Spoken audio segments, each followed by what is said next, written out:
ഞാനതുമായിട്ട് ബന്ധപ്പെട്ടിട്ടില്ല. പ്രധാനപ്പെട്ട നേതാക്കളെ ഞങ്ങൾ തിരഞ്ഞെടുപ്പിന് ശേഷം ഇരുന്നിട്ടില്ല.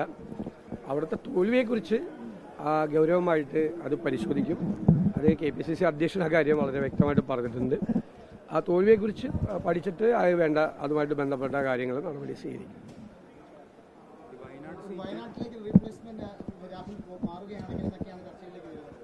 രാഹുൽ ഗാന്ധി അല്ലേ ഇപ്പോൾ അവിടുത്തെ MP. നമ്മളെങ്ങനെയാ നിങ്ങളിങ്ങനെ സാങ്കല്പികമായ ചോദ്യങ്ങൾ ചോദിച്ചാൽ ഞാൻ എങ്ങനെയാണ് മറുപടി പറയുന്നത്? സാങ്കല്പിക ചോദ്യങ്ങളല്ലേ. രാഹുൽ ഗാന്ധി മാറി അവിടെ ആരായിരിക്കുന്നത് സാങ്കല്പികമായ ചോദ്യമാണ്. ഞാനതിന് ഉത്തരം പറയില്ല. അങ്ങനെ ഈ മാധ്യമങ്ങളുടെ മുമ്പിലാണോ കോൺഗ്രസ് സ്ഥാനാർത്ഥിയെ നിശ്ചയിക്കുന്നത്? ഞാനാണോ സ്ഥാനാർത്ഥിയെ നിശ്ചയിക്കുന്ന ആൾ? സ്ഥാനാർത്ഥിയെ നിശ്ചയിക്കാൻ വേണ്ടിയിട്ട് കോൺഗ്രസ് അതിൻ്റേതായ ഒരു മെക്കാനിസം ഉണ്ട്. അത് ചർച്ച ചെയ്തിട്ട് നമ്മൾ പേരുകൾ സമർപ്പിച്ചിട്ട് അങ്ങനെ വന്നാൽ ഏത് സീറ്റിലേക്കാണെങ്കിലും 2 സീറ്റ് മത്സരമുണ്ടല്ലോ, പാലക്കാടും അതുപോലെ ചേലക്കരയിലും ഉപതെരഞ്ഞെടുപ്പുണ്ട്. അതിലെ പോലും സ്ഥാനാർത്ഥികളെ പ്രഖ്യാപിക്കുന്നത് ഹൈക്കമാൻഡാണ്. അപ്പോൾ നിങ്ങൾ എന്നോട് ഇങ്ങനത്തെ ചോദ്യം ചോദിച്ചാൽ എനിക്ക് പറയാൻ പറ്റും? ആര് പറഞ്ഞ നിങ്ങളുടെ മുമ്പിൽ വെച്ചാണ് ചർച്ച നടത്തുന്നത്?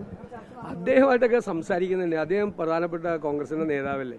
അദ്ദേഹമായിട്ട് മുതിർന്ന ആളുകൾ എല്ലാവരും അദ്ദേഹമായിട്ട് സംസാരിച്ചിട്ടുണ്ട്. നിങ്ങൾക്ക് എന്ത് ഇത്ര പ്രശ്നം? നിങ്ങൾ കുറച്ച് മാധ്യമങ്ങൾ എല്ലാവരും ആണെന്ന് ഞാൻ പറയുന്നില്ല. തെരഞ്ഞെടുപ്പിൻ്റെ പിറ്റേ ദിവസം മുതൽ ഈ കുത്തിത്തിരിപ്പായിട്ട് ഇറങ്ങിയിരിക്കുന്നതാണ്. അതായത് 18 സീറ്റിൽ ഉജ്ജ്വലമായ വിജയം നേടിയ UDFൻ്റെ വിജയത്തിൻ്റെ ഗ്രേസ് കളയാൻ വേണ്ടിയിട്ട് രാവിലെ മുതൽ വൈകുന്നേരം വരെ ഈ കുത്തിത്തിരിപ്പായിട്ട് ഇറങ്ങിയിരിക്കുക. അത് ഒരു സംഘടിതമായ ഒരു അജണ്ടയാണ്. ഞാൻ അതിലൊന്നും വീഴില്ല, കെണിയിലൊന്നും വീഴില്ല.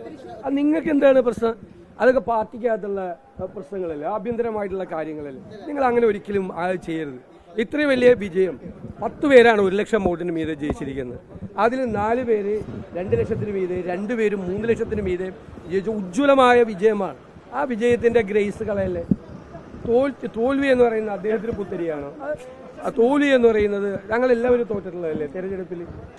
നിങ്ങളെന്തിനും ഇത് മാത്രം ചർച്ച ചെയ്തുകൊണ്ടിരിക്കുന്നത്? എനിക്ക് മനസ്സിലാകുന്നില്ല.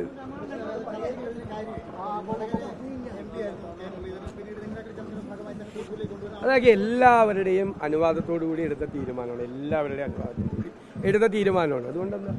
അതുകൊണ്ടെന്താ തെരഞ്ഞെടുപ്പിൽ തോൽവി എന്ന് പറയുന്നത് ആദ്യമായിട്ടാണ്? അദ്ദേഹത്തിന് ആദ്യമായിട്ടാണോ? അല്ലല്ലോ.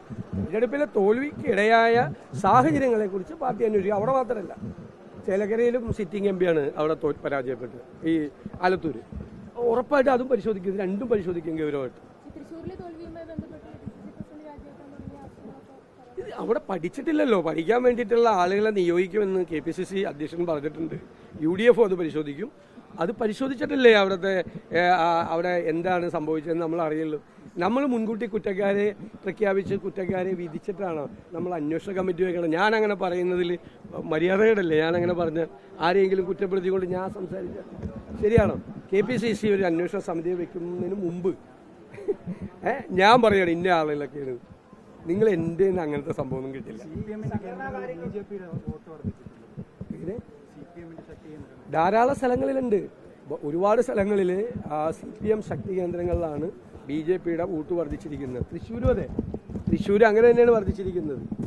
തൃശ്ശൂർ ഒരുപാട് സ്ഥലത്ത് അന്തിക്കാട് ഉൾപ്പെടെയുള്ള കരുത്തുറ്റ CPM കോട്ടകളിലാണ് വോട്ട് മറിഞ്ഞ് BJPക്ക് പോയിരിക്കുന്നത്. അതൊക്കെ പരിശോധിക്കട്ടെ. ഞങ്ങൾ നേരത്തെ പറഞ്ഞതാണല്ലോ തൃശ്ശൂരിനെ കുറിച്ച്. കരുവന്നൂർ ബാങ്ക് ഇടപാടുമായിട്ട് അവർ തമ്മിലൊരു ധാരണയുണ്ട്. ആ ധാരണയുടെ ഭാഗമായിട്ടാണ് ഇപ്പറസ്റ്റി എന്ന് ഭയപ്പെടുത്തി ഒരു അറസ്റ്റ് നടന്നില്ല.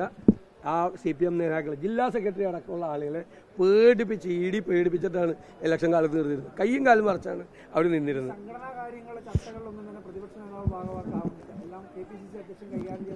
തീർച്ചയായിട്ടും അത് അദ്ദേഹമാണ് KPCC പ്രസിഡന്റ്. അദ്ദേഹമാണ് സംഘടനാപരമായ കാര്യങ്ങളിലെ അവസാന വാക്ക്. അദ്ദേഹം തെരഞ്ഞെടുപ്പിൽ പോയപ്പോഴാണ് മറ്റൊരാൾക്ക് ചുമതലയെടുത്ത് അദ്ദേഹം തിരിച്ചു വന്ന് അത് ഏറ്റിട്ടുണ്ട്. അദ്ദേഹമാണ് ആ കാര്യങ്ങളെല്ലാം പറയേണ്ടത്. ഞാൻ ഉറപ്പായിട്ട് സംസാരിക്കും. ദീർഘനേരം സംസാരിച്ചിട്ടുണ്ട് ഞാൻ അദ്ദേഹമായിട്ട്. അങ്ങനത്തെ ഒരു ചർച്ച UDFൽ ഇതുവരെ ആരംഭിച്ചിട്ടില്ല. UDFൽ ഒരു ചർച്ചയും നടന്നിട്ടില്ല. UDF ആണ്. KPCCയുടെ അനുവാദം വേണം, ഹൈക്കമാൻഡിൻ്റെ അനുവാദം വേണം. UDF ആണ് ഫൈനലായി തീരുമാനിക്കുന്നത്. UDFൽ അങ്ങനത്തെ ഒരു ചർച്ചയും ആരംഭിച്ചിട്ടില്ല. ഇപ്പോൾ ഒരു ചർച്ച തുടങ്ങാൻ ഉദ്ദേശിക്കുന്നുമില്ല. നിങ്ങൾ ചർച്ച ആരംഭിച്ചിട്ടുണ്ട്, ഞങ്ങൾ ആരംഭിച്ചിട്ടില്ല. നിങ്ങൾ രാവിലെ ആകുമ്പോഴേക്കും ഓരോരുത്തരുടെ പേരുമൊക്കെ പറഞ്ഞുകൊണ്ട് നിങ്ങൾ ചർച്ച തുടങ്ങിയിട്ടുണ്ട്. ഞങ്ങൾ പാർട്ടി ചർച്ച ചെയ്തിട്ടില്ല. ഞാൻ പറഞ്ഞല്ലോ, പാർട്ടിക്കൊരു മെക്കാനിസം ഉണ്ട് സ്ഥാനാർത്ഥിയെ തീരുമാനിക്കാൻ. അത് പ്രൊപ്പോസൽ എല്ലാം കൊടുത്ത് അന്തിമമായി തീരുമാനിക്കേണ്ടത് ഹൈക്കമാൻഡാണ്. അല്ലാതെ ഞങ്ങളൊരു ചർച്ചയും തുടങ്ങിയിട്ടില്ല.